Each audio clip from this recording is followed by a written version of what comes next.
É surpreendente! O ministro Fachin vota contra a censura e pisa em Moraes com uma aula de democracia no STF. É isso mesmo, gente. Nesse nosso encontro especial que vai alegrar o seu dia, eu vou te mostrar 4 coisas. Primeiro, vou mostrar para você o voto exemplar do ministro Fachin contra a censura, em que ele demonstrou os riscos ou efeitos terríveis da censura que o STF está impondo sobre todos nós. Em segundo lugar, eu vou mostrar para vocês a aula de democracia que o Fachin deu na cara do Moraes. Em terceiro lugar, eu vou te revelar como que essa atitude do Fachin é uma afronta ao Moraes. E quarto, por fim, eu vou mostrar como que esse julgamento do STF poderia já ter afetado todos nós já nessa semana se essa censura aí que o STF está impondo já estivesse em vigor. Então seja muito bem-vindo à nossa live semanal Um Novo Brasil, que é a live perfeita para quem não quer viver em um outro país, mas sim quer viver em um novo Brasil. Esse aqui é o espaço onde a gente analisa os assuntos mais relevantes da política nacional e a gente celebra as conquistas do nosso time do Novo, que vem enfrentando com coragem os excessos do governo Lula e os abusos do STF. Eu sou embaixador do Novo com muito orgulho e eu tô aqui para te mostrar como que nós estamos atuando lá na linha de frente por um país mais justo, mais livre e mais eficiente. Bora então juntos endireitar o Brasil e bora direto ao ponto com o voto bombástico do ministro Fachin. Ele foi contra a maioria que se formou no STF e ele, o ministro Fachin, defendeu que a regra atual que existe hoje continue a valer, ou seja, que não venha o STF querer regular ou censurar as redes sociais, papel que ele disse que se for alguém fazer, tem que ser o Congresso a fazer.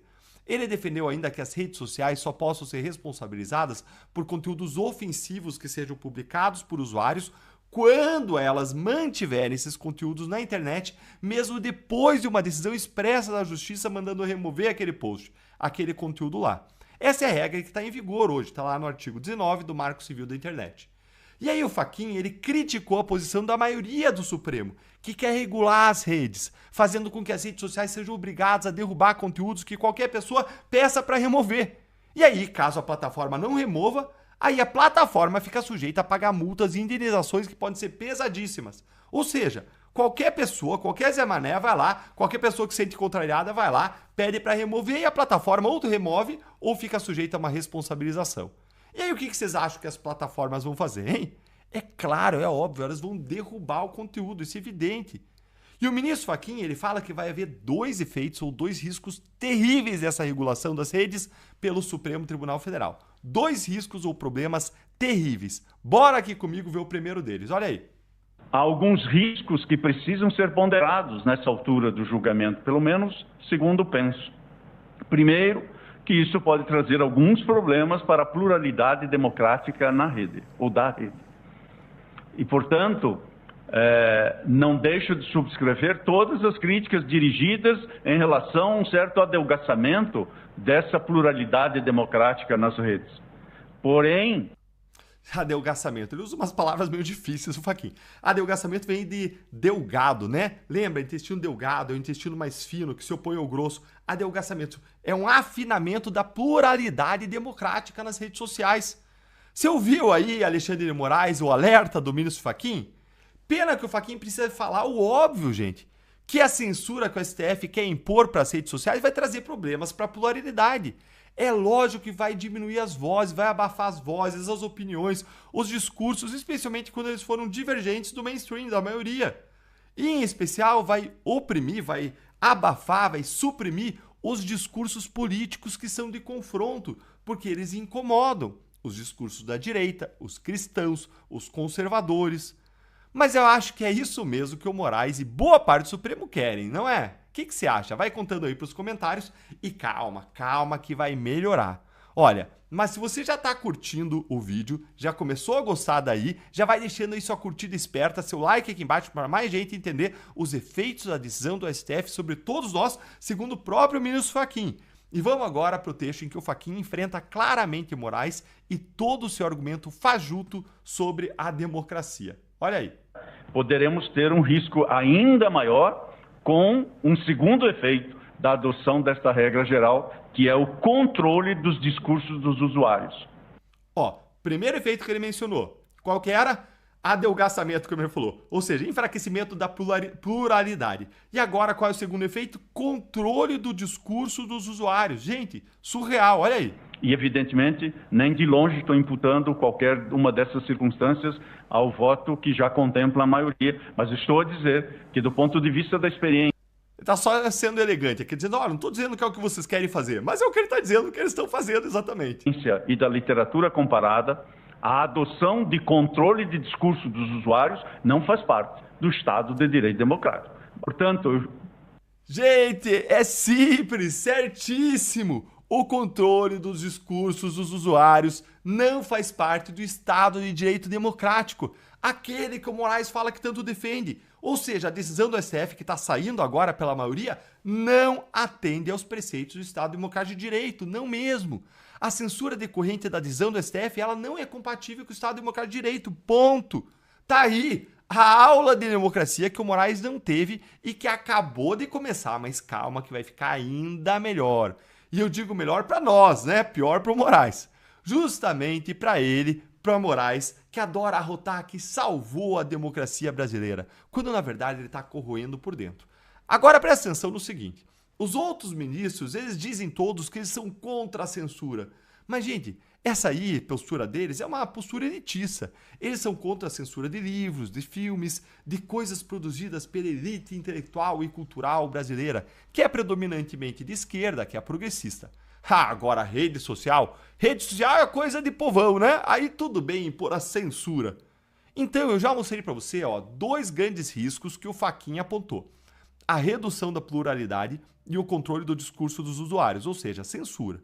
Vamos agora avançar para o último ponto aqui, para o último ponto do discurso do Fachin, que é o segundo ponto do nosso encontro aqui que eu prometi para vocês, que é a aula de democracia do Fachin no seu auge. Esse aqui é o último e melhor trecho que eu vou mostrar para vocês. Presta atenção que é imperdível. Sopesadas essas duas circunstâncias... Peraí, pulei aqui, vamos aqui, é aqui. É necessário sim garantir a democracia, mas me permito dizer, sem que isso soe com qualquer outro sentido que não seja o sentido direto e imediato do que vou dizer agora. Na vigência do Estado de Direito Democrático, os remédios para os males da democracia precisam ser encontrados dentro da caixa de ferramentas da própria democracia. Gente, diz um amém aí, Perfeito, perfeito, espetáculo. Os remédios para os males da democracia precisam ser encontrados onde? Dentro da caixa de ferramentas de onde? Da própria democracia. Não pode ser fora da democracia.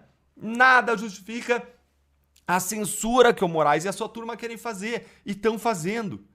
E mais, gente, indo para o nosso terceiro ponto, veja como isso é uma afronta ao Moraes.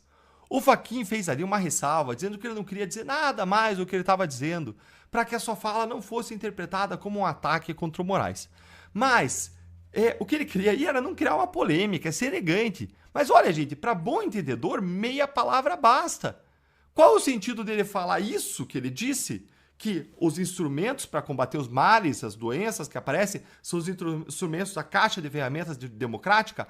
Qual a razão dele falar isso se não fosse o contexto de abusos do Moraes?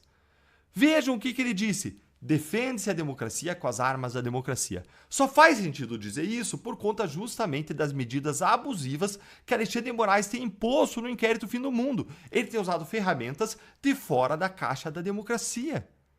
Você já reparou que volta e meia sai na imprensa que existem ministros que estão desconfortáveis com o que o Moraes está fazendo, que não foram os ministros nomeados pelo Bolsonaro? Claramente está aí um deles, o ministro Fachin. Claramente, diz com todas as letras. Eu tenho discordâncias com o perfil progressista do ministro Fachin, mas quando ele acerta, a gente tem que reconhecer, e foi um voto técnico, corajoso, como a gente viu fazer tantas vezes ao longo da Lava Jato. Com esse voto aí, o Fachin ele se alinhou ao ministro André Mendonça, que também entendeu que o artigo 19 do Marco Civil da Internet é constitucional, ou seja, não cabe uma regulação das redes feita pelo Supremo Tribunal Federal. Ainda existem juízes em Brasília. E amanhã a gente vai ter o voto do Nunes Marques, então vamos aguardar. E, gente, para quem ainda fala assim, não, mas não foi o Fachin que anulou o caso do Lula? Não, não foi. O Gilmar anulou o caso do Lula pela suspeição. O Fachin ia transferir para Brasília com o objetivo de salvar o caso e evitar a anulação do Gilmar, porque transferir para Brasília, o Lula continuava sendo processado lá em Brasília. Agora, quando vai ao Gilmar e conduz a suspeição, aí derruba tudo. Então, o que o Fachin fez, na verdade, foi tentar salvar o caso. Ele foi muito correto, íntegro e firme nos casos, mesmo envolvendo os petistas, apesar da vinculação do próprio Fachin com o PT lá atrás. Então, o Fachin me parece um cara que muitas vezes é muito técnico, quando a gente tem que reconhecer. Indo agora para o nosso último ponto, tá? Se a nova decisão do STF, que já tem a maioria de 8 ministros, a decisão ruim de censura, se ela estivesse em vigor com a regulação ou censura das redes que eles estão criando, que eles estão fazendo acontecer, a gente seria impedido de revelar e de combater um escândalo nessa semana. Você viu o escândalo dessa semana, né? Lembra qual que é? Vai contando aí nos comentários, ó. Qual o grande escândalo dessa semana? A deputada Érica Hilton, do PSOL, que é a principal adversária, aliás, do Nicolas Ferreira, desde que eles estavam juntos lá na Câmara de Vereadores de Belo Horizonte, ela usou dinheiro público para contratar seus maquiadores, que atuam como assessores seus. É claro que nós não deixamos esse absurdo passar batido e a gente foi para cima. Deixa eu mostrar para você o que a gente fez para em seguida dizer como que o julgamento do STF agora ia desejar nos impactar. Dá uma olhadinha aqui, ó, fica aí comigo, ó. O nosso vereador de Curitiba, o Guilherme Kilter, enviou uma ação para impedir esse absurdo e responsabilizar os possíveis envolvidos. Kilter protocolou nesta segunda-feira uma notícia de fato junto ao Ministério Público Federal para apurar suspeitas, pedindo a oitiva da deputada e dos assessores, requisição de cópia de documentos de nomeação, verificação do uso das verbas de gabinete dela na Câmara. Gente, isso aí foi uma ótima iniciativa do nosso vereador. E eu também fiz uma representação criminal para a PGR por peculato, fiz uma representação por improbidade no MPF, lá no DF. Ou seja, a gente vai para cima, a gente atua, a gente busca a punição dos responsáveis, seja aí por peculato, desvio do dinheiro do povo, seja por improbidade administrativa, que acontece quando alguém no cargo público age ali de forma desonesta, ilegal, imoral. Então a gente foi para cima. E se essas denúncias forem confirmadas, a Érica pode sofrer punições como a perda do cargo, a devolução do dinheiro, multa e até ficar inelegível. O objetivo aqui, gente, é claro, é mostrar que ninguém está acima da lei e que o dinheiro do povo deve ser usado com respeito e responsabilidade. E não ali, né? Respeito e responsabilidade, não em maquiagem. E aí, depois dessa atuação, a gente divulgou tudo nas redes. Só que, se a decisão do STF estivesse em vigor, o que ia acontecer? A Érica Hilton ela ia notificar as plataformas, dizendo que a gente está caluniando ela, fazendo fake news, desinformação, tudo para derrubar os conteúdos.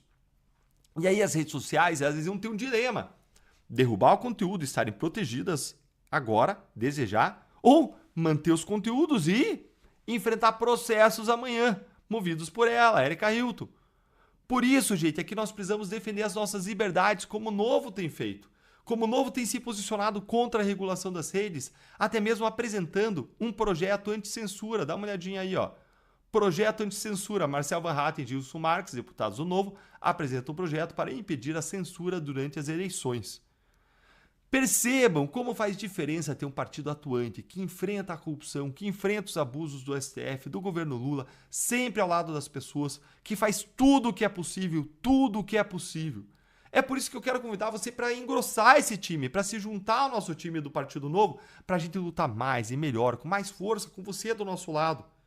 Então, para fechar esse assunto com chave de ouro, você pode se filiar agora mesmo, usando esse QR Code aqui, que eu vou mostrar aí na tela. Aí, ó. Basta você abrir a sua câmera e apontar aí para o QR Code para você ser redirecionado para a página nossa de filiação. E você também pode buscar o link, que eu vou deixar aqui na descrição, também na bio das redes. Ou então digitar deltandalagnol.com.br/novo. E ao entrar para o Novo, você passa a fazer parte de uma comunidade engajada, combativa, ao lado de nomes como Marcel Van Hatten, Ricardo Salles, Eduardo Girão, que estão mostrando coragem e fazendo a diferença de verdade na Câmara e no Senado. Vocês gostaram da análise? Gente, se você gostou dessa análise, a gente precisa estar informado, entender também tudo o que está acontecendo de importante no nosso país. E uma das melhores formas de nós nos fortalecermos é com o poder do conhecimento. E por isso que eu quero fazer um segundo convite especial para você. Você fazer parte da Academia do Amanhã, que é do Novo. A plataforma de formação do Partido Novo. É a nossa Netflix da política. Tá aí, ó. A cada 2 semanas você vai ter acesso a palestras inéditas de alto nível, pensadas para quem quer mudar o Brasil de verdade e ao mesmo tempo você vai poder se desenvolver pessoal e intelectualmente. Eu faço parte, assim como André Marsigra, que vai falar pra gente sobre liberdade de expressão nesses tempos de censura. E lá você também vai aprender com nomes como Bernardinho, Caio Coppola, Carla Secato, Roberto Mota, Renato Barreta. Gente, quer mais? Vão te ensinar temas como política, economia, segurança, combate à corrupção, defesa das liberdades. Dentro da academia você vai ter acesso a conteúdos exclusivos e cursos completos com uma qualidade que você não encontra em nenhum outro lugar. Nós esperamos você lá dentro. Se cadastra aí, é só você mirar aí com o seu celular no QR Code. E é isso aí, pessoal. Essa foi a nossa live semanal Um Novo Brasil, a nossa live do Novo. Não deixa aí de curtir, de compartilhar a nossa mensagem e de seguir o nosso canal.